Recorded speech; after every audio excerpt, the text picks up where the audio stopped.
Hi, this is Bill.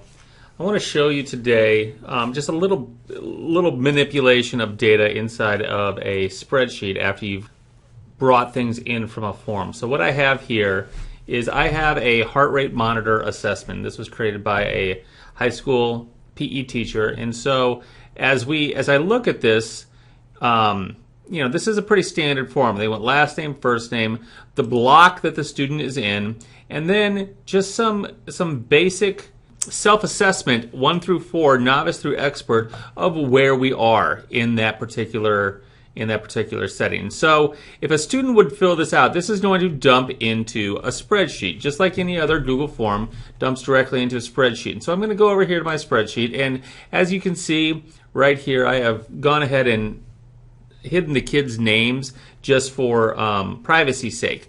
But this is what kids would ultimately fill out. So we'd have the timestamp when they took it, the block that they're in, would have their name and first name, last name up here, and then their answers. And so whenever you are going to manipulate data in a spreadsheet, I always like to either create a new spreadsheet or copy that particular spreadsheet page so that I'm not messing with my original data.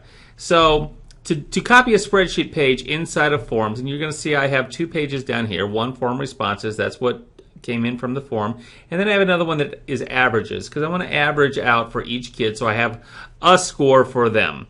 There's lots of ways to do this, but I want to show you one way that I did it. Okay, so first of all, to copy this page, I'm going to click on the little arrow right beside the title, and one of my options is duplicate, and that's going to make an exact duplicate of this form. Once I have that duplicate, I'm going to come over here, and this is my averages page, and I just want to kind of walk through what each one of these are. So first of all, one of the things that I had to do was I had to go through and create a formula. Let me open this back up. This is my original data, and so 4-expert, that doesn't really equate to a specific number. And so what I ended up doing is I took each one of these and created a formula that would essentially make that into a number. So I'm going to go back and hide these again. Actually, I'm not going to hide them yet. I'm just going to scroll over here a little bit so we can see the formula. So we can see that right here in cell E2, I have 4-expert. Well, right over here under equipment, what I wanted to do is say, basically, if this cell equals 4-expert, then this number that I put in my new cell is going to be 4. And that's what this does. So if, parentheses, E2, which is this cell, equals, in quotations, 4-expert, end quote, and then I put a comma, that means if that is true, then put a 4.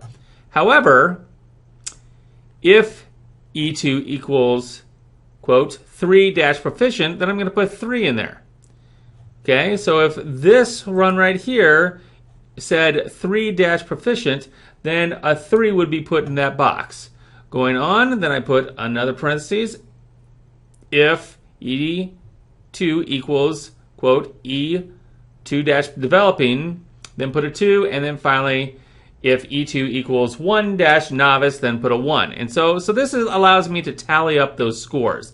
And then what I ended up doing is hiding these 3 cells by highlighting these 3 columns, by highlighting those columns and right-clicking and clicking Hide Columns. This makes it a little easier for me to see all of my data. From here, I essentially just grabbed this little box and did the autofill over to make sure that it would, give me just the numbers.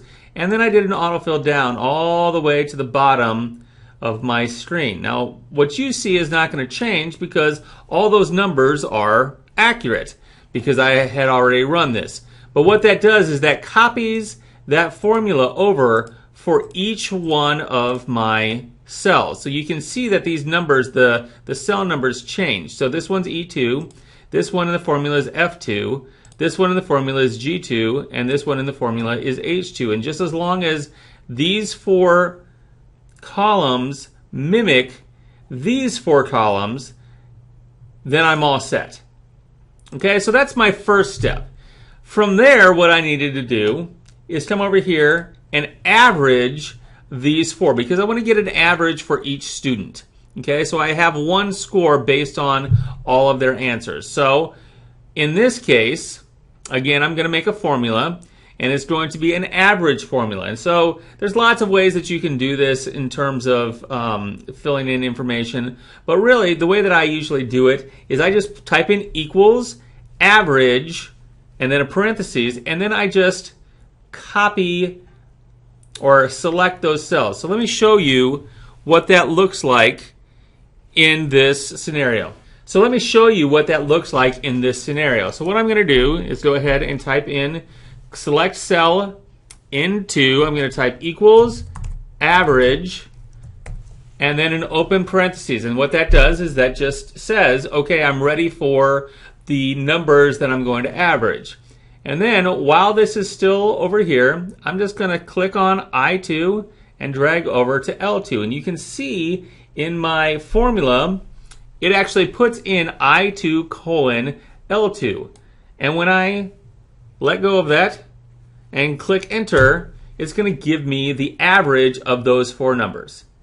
Now, to figure out the average for every student, rather than typing that in over and over again, I'm just going to copy that formula down. And just all the way to the bottom, oops, a little too fast, all the way to the bottom of this, of all of my student data. And again, if we take a look at this, it's going to say I58 through L58, which is this set of numbers right here.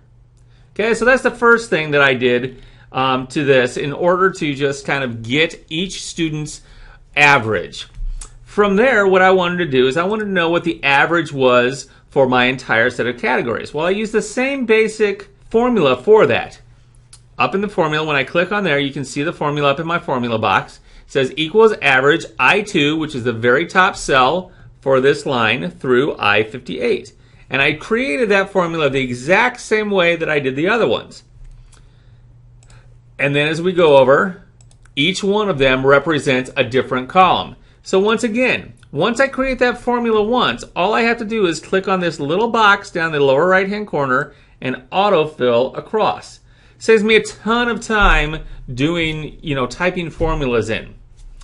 By the same token, if I want to average all of my students' scores, I take that same number, that same column, and I just use the average of I60 through L60. So this is the average of these four lines right here. So overall average of all scores, this is what I get. That would be the same thing as if I took all the student averages and averaged them out, but that's essentially what I did. Finally, I went in using the exact same formula, and I went up here and just kind of looked. Second block goes from I2 down to I24.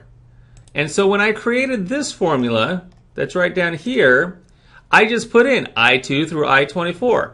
And again, auto-filled across, did a total.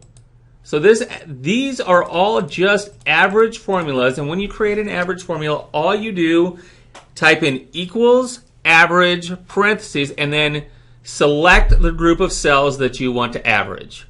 Now, this does have to be numbers. That's why I had to go back at the very first thing that I was talking about and show you how to, basically translate the text into a number. But that's all that happened there. And so now I have the average of every class, every item by every class, the overall category average for all three of my classes, and the overall average of all scores, as well as an average for each student class. And at this point, then I can look at that data and see where I need to go from there. So I hope that helps. I know that that's complicated, and there was, hopefully I simplified it well enough. But really, two basic steps. First of all, make sure that those selections are actually numbers, which is what I did at that first formula, that if formula. And then it's just averaging and using the same basic formula. Just be sure that you're selecting the right information when you create that formula.